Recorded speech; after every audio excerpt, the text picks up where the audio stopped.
नमस्कार दोस्तों, आइए जानते हैं बिहार के दिन भर की ताजा और बड़ी खबरें। वही आपने अभी तक वीडियो को लाइक और चैनल को सब्सक्राइब नहीं किया, फटाफट से कर लीजिए। चुनावी राज्य बिहार में पीएम मोदी के दौरे के क्या हैं मायने?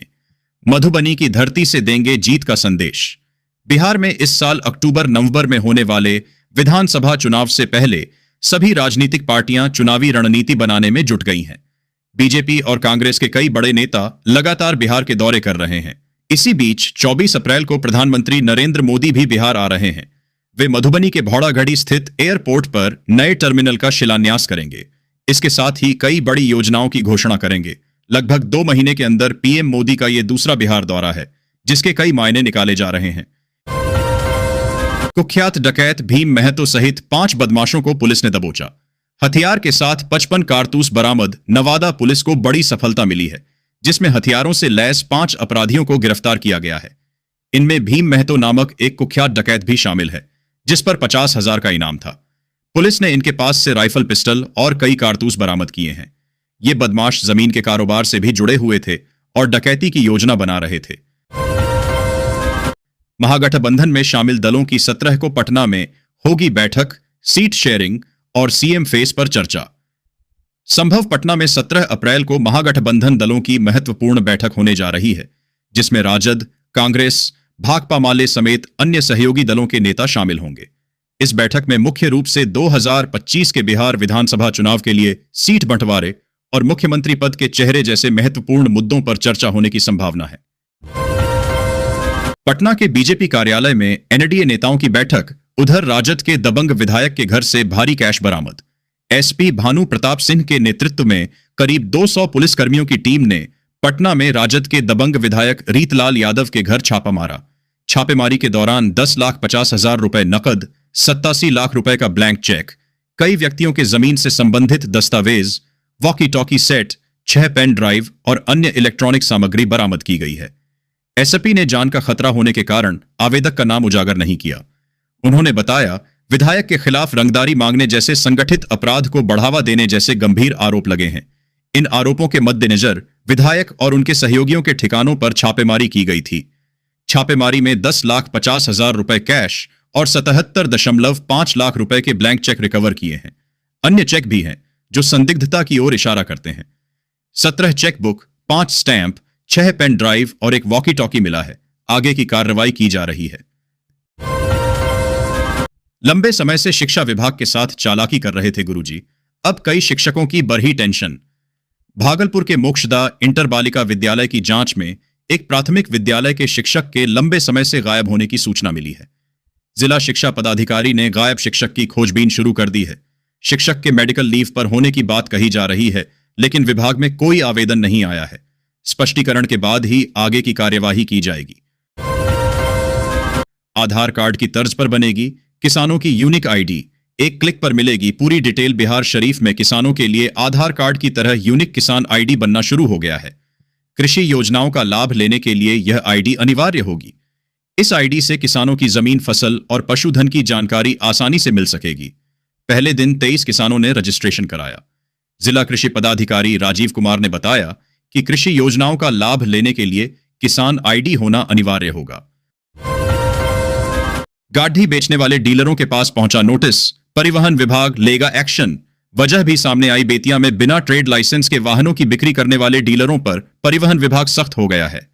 डीटीओ ने 2 वाहन विक्रेताओं नीतिराज मोटर्स और रुद्रा टोयोटा को नोटिस भेजा है, क्योंकि वे बिना लाइसेंस के वाहन बेच रहे थे। यह मोटर वाहन अधिनियम का उल्लंघन है और दोषी पाए जाने पर कानूनी कार्रवाई की जाएगी और जुर्माना लगाया जा सकता है। आरजेडी विधायक रीतलाल यादव की होगी गिरफ्तारी। पुलिस को मिले पुख्ता सबूत। अब सामने आया असली मामला। रीतलाल यादव पटना। पुलिस को बिल्डर से रंगदारी मांगने के मामले में राजद विधायक रीतलाल यादव के खिलाफ पुख्ता सबूत मिले हैं। अब उनकी गिरफ्तारी के लिए कोर्ट से वारंट लिया जाएगा। पुलिस उनके भाई पिंकू यादव और अन्य सहयोगियों की तलाश कर रही है। साथ ही पैसों के लेन देन की जांच के लिए आयकर विभाग की मदद ली जाएगी। बिहार को मिलने जा रहा एक और एयरपोर्ट। चुनाव से पहले पीएम मोदी दे सकते हैं बड़ा गिफ्ट। बिहार न्यूज मधुबनी में प्रधानमंत्री नरेंद्र मोदी की संभावित सभा की तैयारी जोरों पर है। भाजपा प्रदेश अध्यक्ष दिलीप जायसवाल ने कहा कि मधुबनी हवाई अड्डे से हवाई जहाज उड़ान भरेगा और यह यात्रा ऐतिहासिक होगी, जिसमें 2 लाख लोगों के आने की संभावना है। सड़क निर्माण मंत्री ने कहा कि प्रधानमंत्री के आगमन को लेकर पूरा मिथिला उत्साहित है। बिहार के 9 जिलों में झमाझम बरसेंगे बादल, तेज रफ्तार से चलेगी हवा, जान लें ताजा अपडेट। बिहार में प्री मानसून का असर लगातार जारी है। आज शनिवार को मौसम विभाग द्वारा बारिश को लेकर राज्य के उत्तर पूर्वी इलाके के पूर्णिया, कटिहार, अररिया, सुपौल, किशनगंज, सहरसा, मधेपुरा में हल्की बारिश के साथ 30 से 40 किलोमीटर प्रति घंटे की रफ्तार से तेज हवा चलने और कुछ कुछ जगहों पर वज्रपात की भी संभावना है। पटना के बीजेपी कार्यालय में एनडीए नेताओं की बैठक, आगामी बिहार विधानसभा चुनाव की तैयारी और प्रधानमंत्री नरेंद्र मोदी के मधुबनी दौरे को लेकर आज पटना स्थित बीजेपी कार्यालय में एनडीए नेताओं की बैठक हो रही है।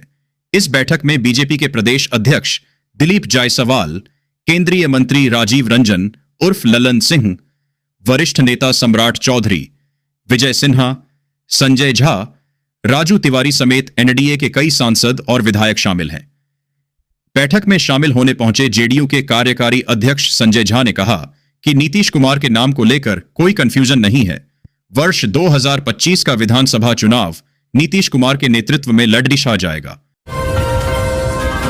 बारिश से बर्बाद फसल के आकलन में जुटा कृषि विभाग, मुजफ्फरपुर जिले में सीजन की पहली बारिश किसी प्रखंड में 8 मिलीमीटर तो कहीं 10 मिलीमीटर तक रिकॉर्ड की गई। इस कारण जहां मूंग की खड़ी फसल को नुकसान हुआ, वहीं कटनी के बाद खेतों में पड़े या खलिहानों तक पहुंच चुकी गेहूं की फसल को भी भारी नुकसान हुआ है। सर्वाधिक नुकसान जिले के पूर्वोत्तर हिस्से में हुआ है। औराई प्रखंड के कल्याणपुर के किसानों का कहना है कि वर्षा के कारण गेहूं की फसल बर्बाद हो गई है।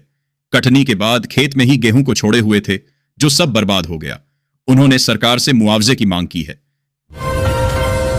बिहार में न्याय के साथ विकास का नारा, अशोक चौधरी ने गिनाए सीएम नीतीश के काम बिहार सरकार में। मंत्री अशोक चौधरी ने शुक्रवार को एक प्रेस कॉन्फ्रेंस को संबोधित किया। इस दौरान उन्होंने विपक्ष पर तीखे हमले किए और प्रदेश के मुख्यमंत्री नीतीश सरकार की उपलब्धियां गिनाई। अशोक चौधरी ने विपक्ष की पलायन रोको, नौकरी दो यात्रा को लेकर कहा, नया नया चुनाव आया है तो नया नया नारा देने में लगे हैं। जनता देख रही है कि हमने क्या किया है। हमने जनता से 10 लाख नौकरी और 10 लाख रोजगार देने का वादा किया था, जिसे बढ़ाकर हमने 12 लाख किया है। अभी तक 8 से 8.5 लाख लोगों को नौकरी और रोजगार मिल चुका है। चुनाव तक ये आंकड़ा 12 लाख पार कर जाएगा। जो आंकड़े हैं, हम सब कुछ जनता के सामने रखेंगे। नेता प्रतिपक्ष तेजस्वी यादव द्वारा मुख्यमंत्री नीतीश कुमार पर लगाए गए आरोपों पर मंत्री ने कहा कि विपक्ष का काम ही होता है बोलते रहना, लेकिन नीतीश कुमार काम कर रहे हैं। वह बारिश में भीग भीग कर जनता की सेवा में लगे हैं। प्रगति यात्रा इसका प्रमाण है। जनता को अब तय करना है कि बिहार को चरवाहा विद्यालय चाहिए या आईआईटी, एनआईटी जैसी संस्थाएं, सड़क, पुल और विकास चाहिए या लाठी घुमावन और तेल पिलावन रैली। बिहार में प्रगति यात्रा की जरूरत है, भाषणबाजी की नहीं। सिवान में डीओ के एक्शन से मचा हड़कंप, 242 शिक्षकों पर लटकी कार्रवाई की तलवार। सिवान में ई शिक्षा कोष पर समय से ऑनलाइन हाजिरी न लगाने पर डीओ राघवेंद्र प्रताप सिंह ने 242 शिक्षकों और प्रधानाध्यापकों से स्पष्टीकरण मांगा है। निर्धारित समय पर हाजिरी न बनाने पर वेतन कटौती की चेतावनी दी गई है। शिक्षकों को 24 घंटे के अंदर जवाब देने का निर्देश दिया गया है। वहां दूसरी ओर चांद प्रखंड में हाजिरी लगाकर शिक्षकों के गायब रहने का मामला सामने आया है। आरजेडी और कांग्रेस में जंग, क्या बॉलीवुड मूवी करण अर्जुन का सीक्वल बन रहा है? राहुल तेजस्वी में कौन झुकेंगे?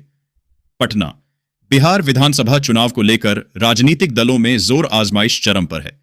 विशेषकर महागठबंधन के घटक दल कांग्रेस और आरजेडी में सीटों के बंटवारे को लेकर तनातनी अब सार्वजनिक हो गई है।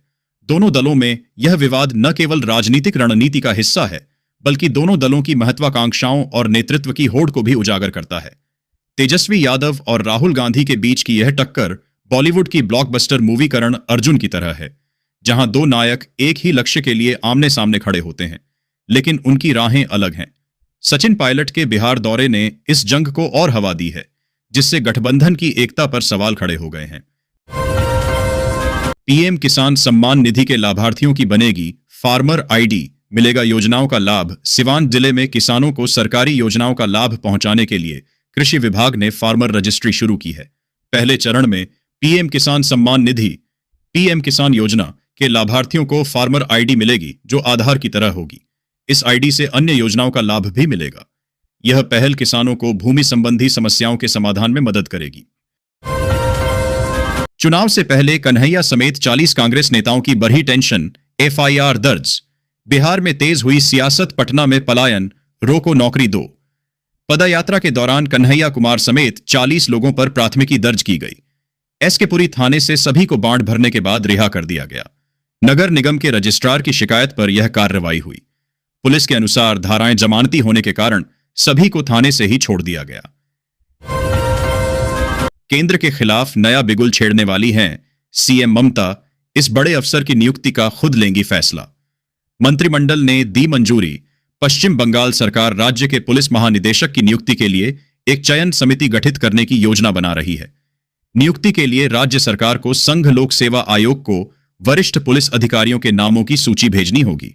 सूची पर विचार करने के बाद यूपीएसएससी 3 नामों की सिफारिश करेगी और राज्य को उन 3 पुलिस अधिकारियों में से एक को डीजीपी के रूप में चुनना होगा।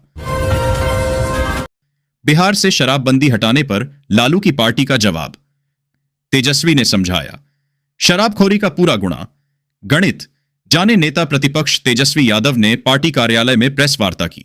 उन्होंने 14 अप्रैल को अंबेडकर जयंती मनाने की घोषणा की। पंचायतों में भी इसकी तैयारी करने के निर्देश दिए। तेजस्वी ने शराबबंदी पर सरकार को घेरा।